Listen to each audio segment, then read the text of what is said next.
आता दुसरा प्रश्न, प्रकाश आंबेडकरांनी याच्या संदर्भात एक स्पष्ट मत दिलंय. ते म्हणतात की मराठा आरक्षणाचा GR फसवणारा आहे आणि मराठा हे कुणबी नाहीत, यावर सुप्रीम कोर्टाने शिक्कामोर्तब केलं, असं प्रकाश आंबेडकरांचं म्हणणं. नाही, त्यांचं जाऊ दे, त्यांना मानतो मी, चालून द्या त्यांचं चांगलं नाही.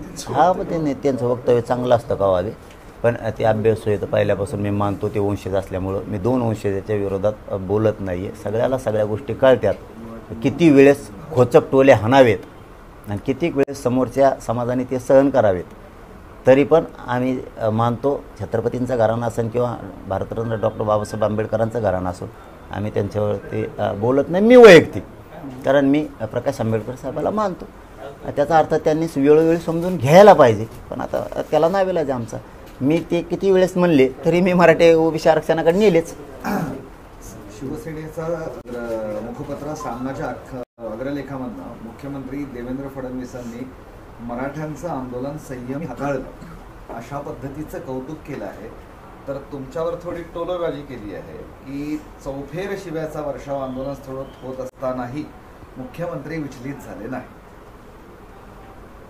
केलं का सुरू पुन्हा ते, म्हणजे शिवीगाळ देणारे तुम्ही आणि ते विचलित झाले नाही, संयमी ते, आणि लिहिलंय सामनाने, एक प्रकारे कौतुक. हा, लिहिलंय सामना. जाऊन दे एवढी बारा. संजय राऊत साहेबांना सोडून द्यायचं सगळेच. नाही, तुम्ही म्हणले फडणवीस साहेबांनी टोले आणले म्हणले ना. फडणवीस साहेबांनी नाही आणले, सामनामध्ये लिहिलंय. सामनामध्ये असं लिहिलंय, दैनिक सामनामध्ये असं लिहिलंय की फडणवीसांनी हे आंदोलन खूप चांगल्या पद्धतीने हाताळलं. आंदोलन स्थळावर चौफेर शिव्या सुरू होत्या. हे आंदोलन गरीब मराठ्यांनीच हाताळलं, हे कोणीच हाताळलं नाही. आम्हाला माज मस्ती जर असती, कायदा सुव्यवस्था बिघडायची असती, सरकारचा राग असता किंवा फडणवीस साहेबांचा राग असता, तर पोरं होते, नुसते बण्यालावरच होते. समजून घ्यायचं. उगा खेड्यापाड्यातले निब्बार पोरं आहेत ते. हां, त्यांनी मुंबई अशी जिवंत केली, विचाराने म्हणतो आम्ही. हां, विचाराने जिवंत केली. त्यांना रेल्वेतून, विमानातून, खालून वरून जाताना दिसत होते. हे काय काय आहे बॉ, हे कसं. एक त्यांच्यातलं लहानपण जागा केलं, त्यांच्यातली ऊर्जा जागी केली गरीब मराठ्यांच्या पोरांनी. हां, कशी कशी असते, झोका कसा खेळते, रेल्वे कशी असते, एकामेका शर्ट धरून कसे पळत असते. म्हणजे हे रिअल आहे. एक मुंबईला आनंद देऊन गेले. काही बातम्या आल्यात म्हणून बोललो मी शब्द. नंतर अशा काही बातम्या आल्या की लोक म्हणले ते लोक गेले तर कर्मानं मिळव आता. म्हणजे एक विरंगुळा जे म्हणतो आपण, आपल्या घरी पाहुणे येते तर लग्न सराईत किंवा यात्रेच्या टायमाला किंवा देवदर्शनाला, त्यावेळेस ते घर मोकळं होतं.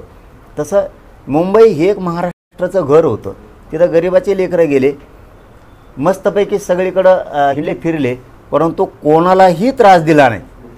हे लोक त्रास देणार नाही. यांनी आंदोलन हाताळलं, उलट कोणी नाही हाताळलं दुसऱ्यांनी, हे मराठ्यांनीच हाताळलं. आणि मराठ्यांनी पुन्हा एकदा सिद्ध केलं की शांतता राज्यात फक्त आम्हालाच पाहिजे, सरकारला नाही पाहिजे. त्याच सामन्यात असंही लिहिलंय की तुम्ही चौफेर शिव्यांचा वर्षा होत होता तरी मुख्यमंत्री संयमित राहिले. सध्या रावसाहेब लयच बोलायले हो तिकडून.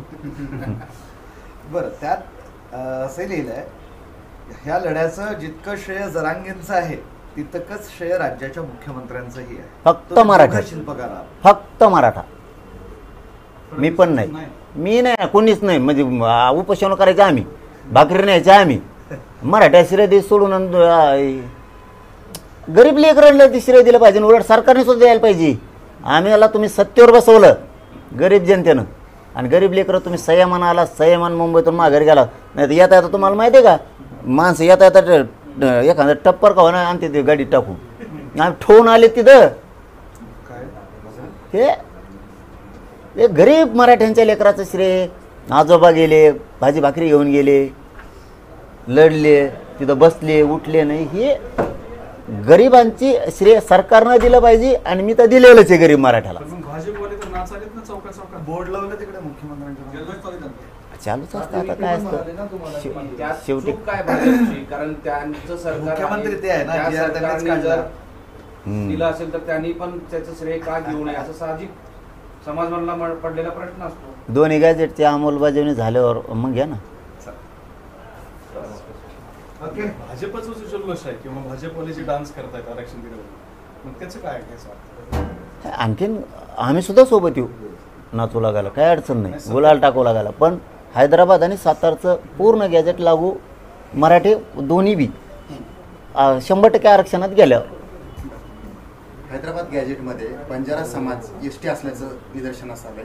त्यांचं असं मत आहे की आम्हाला सुद्धा आता एसटी आरक्षण मिळावं. पण बंजारा समाजासाठी सुद्धा हैदराबाद गॅजेट लागू केलं. हा, त्यांच्यासाठी हैदराबाद गॅजेट लागू करावं. हैदराबाद गॅजेट लागू केलं. आणि बंजारा समाज असलं तर द्या ना म्हणा, काय त्याला गरीबाला विटी धरायचं हमेशाच.